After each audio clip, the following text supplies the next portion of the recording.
Everyone. তো আজকে আমাদের টপিক হচ্ছে 9 এর সেকেন্ড যেটা ভিডিও আসছে সেটারই ব্রিফলি ডিসকাশন, যে বায়োলজি বিভিন্ন যে ক্লাসিফিকেশনস রয়েছে সেইগুলো নিয়ে ডিসকাশন।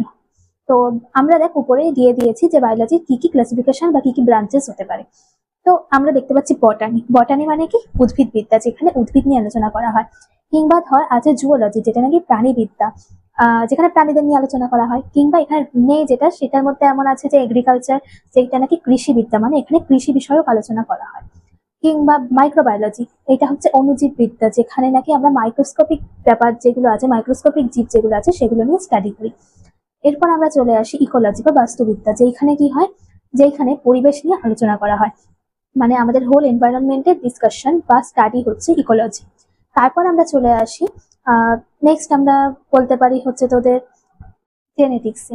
তো জেনেটিক্স মানে কি? বংশগতিবিদ্যা, মানে যে এত একটার পর একটা বংশ আসছে সেইগুলো নিয়ে যে স্টাডি, সেখানে কোন কোন রোগ আসার সম্ভাবনা, এইগুলো নিয়ে স্টাডি হচ্ছে জেনেটিক্স। এইভাবে যদি আমরা দেখি, কিংবা ধর বলতে পারি অ্যানাটমি। অ্যানাটমি মানে কি? শারীরস্থানিক বিদ্যা, মানে আমাদের যে হিউম্যান বডি দিয়ে যদি আমরা বলি হিউম্যান অ্যানাটমি, তো হিউম্যান বডির মধ্যে যে বিভিন্ন ফাংশন গুলো রয়েছে কিংবা বিভিন্ন স্ট্রাকচার গুলো রয়েছে সেইগুলো নিয়ে আলোচনা হচ্ছে অ্যানাটমি। হতে পারে ফিজিওলজি, এটাও খানিকটা সেই দিকেই বলতে পারিস। তো আমরা এটা ডিটেইলস ডিসকাশন কিন্তু ভিডিওটায় আসছে, নেক্সট ভিডিও খুব তাড়াতাড়ি আসছে, ওখানে ডিটেল ডিসকাশন থাকছে। আর উপরে যেই ভাগগুলো আছে সেইগুলো সম্পর্কে ওইখানে সমস্ত ডিসকাশন করা হবে। তো আজকে এই অবধি, বাই।